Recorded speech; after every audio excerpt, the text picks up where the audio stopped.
አንድ ጭልል ያለ ጨለማ ምሽት ውስጥ እንደሆናችሁ አሰቡት። ውጩ ብርዱ ያንቀጠቅጣል፣ በሩ በደንብ ተቆልፏል። በቤት ውስጥ ያለው ቤተሰብ ግን በፍርሃት ተውጦ አልተኛም። አባትየው መሳሪያውን እጁ ላይ አጥብቆ ይዟል። እናትየዋ ደግሞ ሕፃን ልጇን አቅፍ አድርጋ በፍርሃት ትንቀጠቀጣለች። ሁሉም ሰው በፍጹም ግጭት ውስጥ ሆኖ በሩን እያየ ይጠብቃል። የሚጠብቁት ግን የዱር አራዊት ወይም ሌባ አይደለም። የሚጠብቁት ሌላ የሚዘገንን ነገር ነው። እስኪ አስበው፣ ከጨለማው ጫካ ውስጥ በዝምታ የሚወጣ ስምም ሆነ ፊት የሌለው አንድ ጨካኝ ሰው የማንንም ቤት ያንኳኳል። በሩ ከተከፈተለት በኋላ ግን ማንም በህይወት አይወጣም። አባቱን፣ እናቱን እስከ ሕፃን ልጅ ድረስ በጭካኔ ሁኔታ ያርዳቸዋል። ጨርሶ ሲጨርስ ደግሞ ቤቱን በሙሉ በእሳት አቃጥሎ አመድ ያደርገዋል። ከዚያስ አንድ ጭስ በንፋስ በኖ ይጠፋል። ለመሆኑ ይህ ሰው ማን ነው? እንዴትስ ነው አንድ ሰው የ52 ንጹሃን ሰዎችን ህይወት በደም ጨቂቶ እንዲህ መሰወር የቻለው? ፖሊሶችና የስነ ልቦና ባለሙያዎች እንኳን አጠገቡ ሲቀመጡ ያንቀጠቅጣቸው ይህ ሰው ከጀርባው ምን አይነት አሰቃቂ ሚስጥር ደብቋል? አሁን ወደዚህ ልብ የሚነካና የሚያስፈራ እውነተኛ ታሪክ ከመግባታችን በፊት ሰብስክራይብ እና ላይክ ማድረጋችሁን እንዳትረሱ።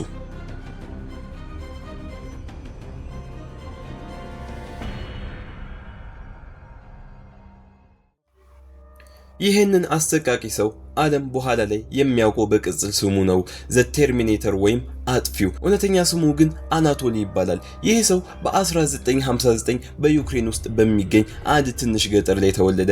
በእርግጥ ሲወለድ ጭራቅ ሆኖ አልተወለደም። እንደ ማንኛውም ሕፃን ንጹህ ነበር። ነገር ግን በ4 ዓመቱ ህይወቱን ሙሉ በሙሉ የሚቀይር ልቡን የሚሰብረው አንድ አሰቃቂ ነገር ደረሰበት። እናቱ በድንገት ሞተች። አንድ የ4 ዓመት ሕፃን እናቱን ሲያጣ ምን ያህል እንደሚያዝንና እንደሚጎዳ አስቡት። ነገር ግን ከእናቱ ሞት በላይ ልቡን ያደመው ሌላ ነገር ነበር። የገዛ አባቱ አደረገው ብሎ ለማመን የሚከብድ አሰቃቂ ውሳኔ ወሰነ። አባቱ ሁለቱንም ልጆቹን ማሳደግ ስላልቻለ ምን አደረገ መስላችሁ? ትልቁን ልጁን እቤት አስቀርቶ ይህንን የ4 ዓመት ሕፃን አናቶሊን ልክ እንደ ቆሻሻ ጥሎት ሄደ። አባቱ አናቶሊን ወስዶ መንግስት ወደሚያሳድግበት ጨካኝ የሕፃናት ማደጎ ጣለው። እስኪ አስቡት፣ አናቶሊ በሕፃናት ማደጎ ውስጥ ሆኖ በብርድና በብቸኝነት ሲሰቃይ፣ አባቱና ታላቅ ወንድሙ እቤት አብረው በደስታ እንደሚኖሩ ያውቅ ነበር። አባቴ እኔን ጣለኝ፣ እኔን እንደ ቆሻሻ ጥሎኝ ሄደ የሚለው ስሜት በሕፃኑ አእምሮ ውስጥ ትልቅ ጥቁር እሳት ለኮሰ። ይህ ሕፃን እያደገ ሲመጣ ፍቅርን አልተማረም፣ ልቡ እንደ ድንጋይ ደረቀ። በኋላ ላይ ለፖሊሶች ምን እንዳለ ታውቃላችሁ? እኔን ያሳደገኝ ቤተሰብ ሳይሆን መንግስት ነው። መንግስት ደግሞ ስለ ፍቅር አያስተምርም። አናቶሊ አደገ፣ በወታደርነት አገለገለ፣ በየቦታው ተንከራተተ፣ በየጫካው እንጨት ቆረጠ።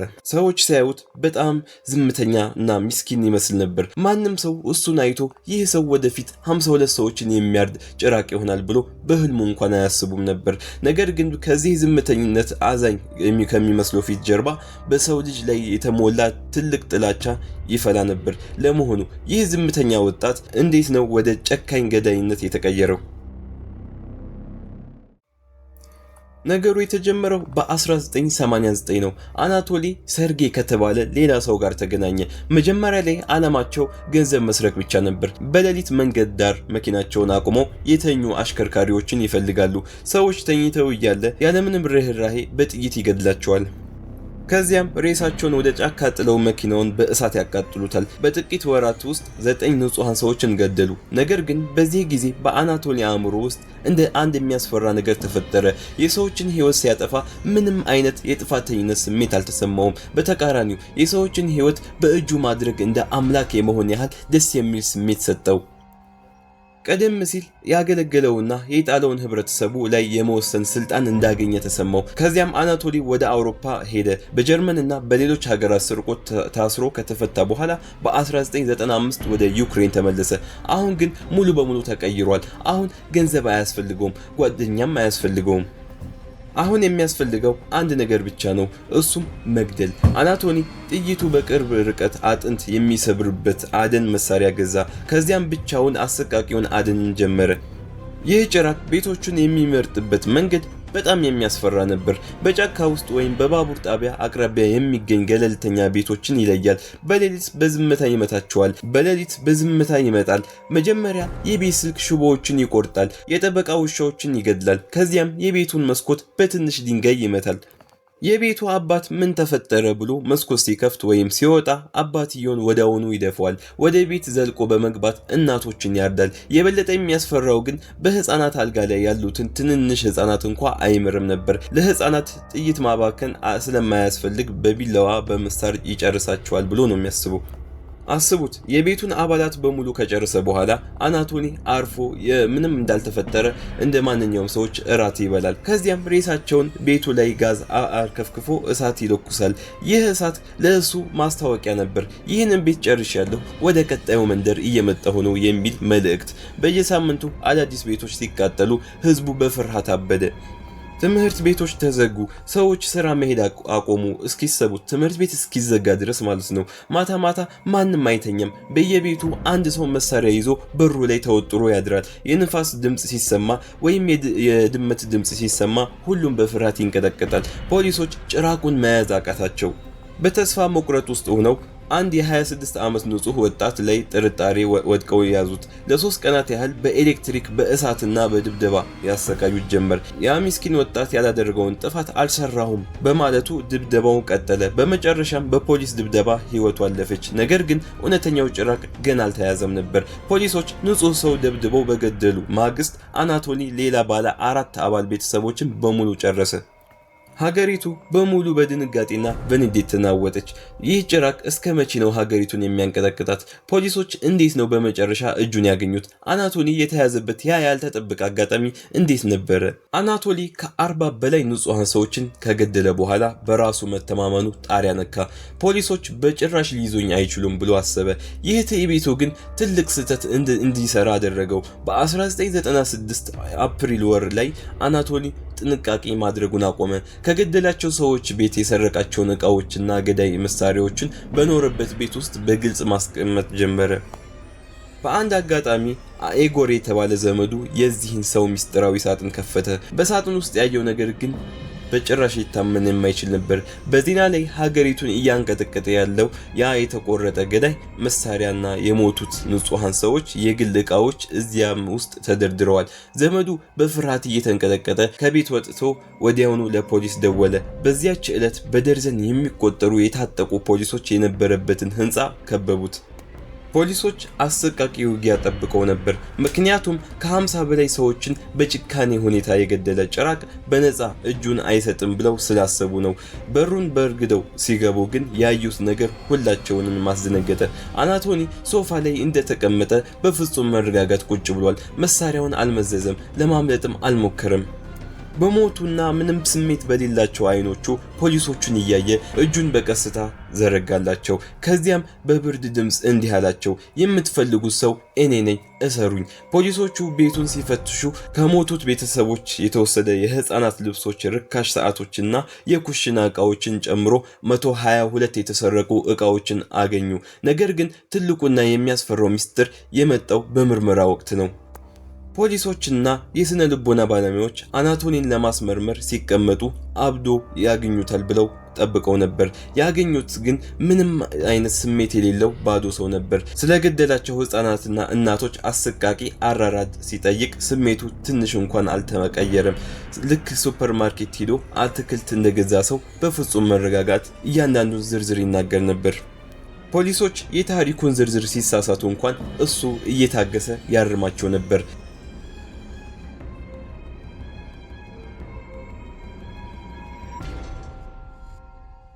በምርመራ ወቅት መርማሪዎቹ ትልቁን ጥያቄ ጠየቁት። ለመሆኑ ይህንን ሁሉ ጭካኔ ለምን አደረክ? ምን አገኘህበት? የአናቶሊ መልስ ግን የሁሉንም ሰው በጣም የሚያናድድ ነበር።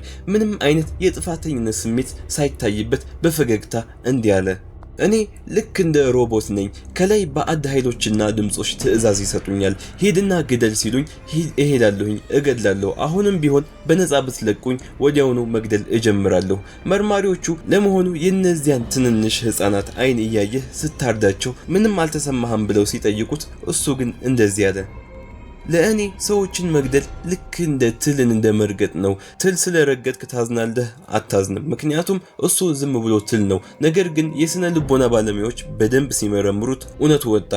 እሱ የሚያወራው ድምፅና መንፈስ በሙሉ ውሸት ነበር። እውነተኛው ሚስጥር አናቶሊ በልጅነቱ በአባቱ ከተጣለበት ጊዜ ጀምሮ ያደገው ትልቅ የጥላቻና የእብሪት በሽታ ነበር። የሰዎች ህይወት ሲያጠፋ እንደ አምላክ የመሆን በሰዎች ሞትና ህይወት ላይ የመወሰን ኃይል እንዳለው ይሰማው ነበር። በ1998 አናቶሊ ወደ ፍርድ ቤት ቀረበ። የፍርድ ቤቱ አዳራሽ በሞቱት ሰዎች ቤተሰቦች እንባና ንዴት ተሞልቷል። ሰዎች በእጃችን ስጡን፣ በቁሙ እንግደለው እያሉ ይጮሁ ነበር። ንዴታቸው በጣም ከፍተኛ ስለነበር አናቶሊን ከሰዎች ጥቃት ለመጠበቅ ሲባል ብቻ በፍርድ ቤቱ መሃል ከጥይት መከላከያ መስተዋት የተሰራ ልዩ የብርጭቆ ሳጥን ተሰራለት። አናቶሊ በዚያ ብርጭቆ ሳጥን ውስጥ ሆኖ የተቃጠሉት ህፃናቱና ፎቶግራፍ ሲያይ የሚያስመልሳቸውንና የሚያለቅሱትን ወላጆች በንዴት ያይ ነበር። አንድም ከአይኑም ባልወረደም። በመጨረሻም ዳኛውን ውሳኔውን አነበበ። በ52 ሰዎች ግድያ ተበይኖብሃል፣ ፍርዱ ሞት ነው፣ በጥይት ትገደላለህ። አዳራሹ በጭብጨባና በደስታ ተናወጠ። በዚያች ቅጽበት ግን አናቶሊ ያደረገው ነገር የሁሉንም ሰው ልብ ሰበረ። በሳጥኑ ውስጥ ሆኖ እጁን በማንሳት ለቅሶ ላይ ላሉት ቤተሰቦች በንቀትና በመሳለቅ እጁን ወዘወዘላቸው። ነገር ግን በታሪክ ውስጥ ማንም ያልጠበቀው መላውን ሀገር ያናደደ ትልቅ ነገር ተከሰተ። አናቶሊ በሞት ይቀጣል ተብሎ ሲጠበቅ የዩክሬን መንግስት ወደ አውሮፓ ህብረት ለመግባት ሲል የሞት ቅጣቱን ሰረዘ። በዚህ ምክንያት የዚህ ጨካኝ ጭራቅ የሞት ቅጣት በድንገት ወደ እድሜ ልክ እስራት ተቀየረ። የሞቱት ሰዎች ቤተሰቦች አለቀሱ። ሀገሪቱ በንዴት አበደች። ይህ ጭራቅ መሞት አለበት አሉ። ነገር ግን ህጉ አልተቀየረም። አናቶሊ አየር በማይገባበት ጠባብና ብቸኛ በሆነ የኮንክሪት እስር ቤት ውስጥ ተቆለፈበት።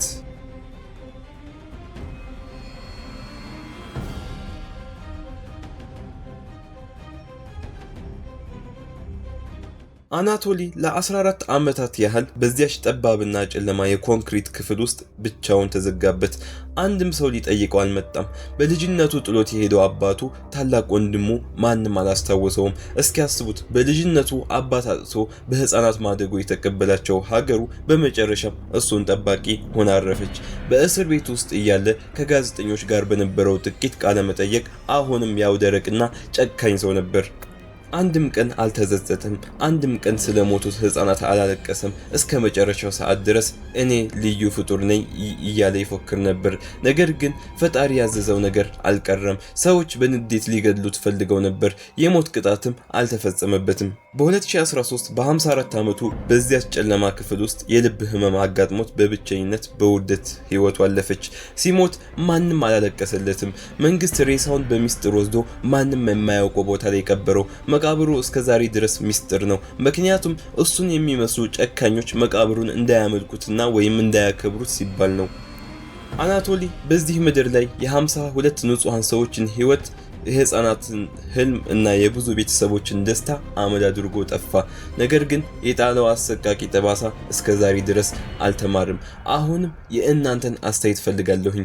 ይህ ሰው ከፈጸመው አሰቃቂ ጥፋት አኳያ የሞት ቅጣት ሳይፈጸምበት በእስር ቤት እንዲህ በብቸኝነት መሞቱ ትክክለኛ ፍርድ ያገኘ ይመስላችኋል? ወይስ እንደ ቅጣቱ አሰቃቂነት የሞት ቅጣት ሊፈጸምበት ይገባ ነበር? ሐሳባችሁን እታች ኮሜንት ላይ ጻፉልኝ።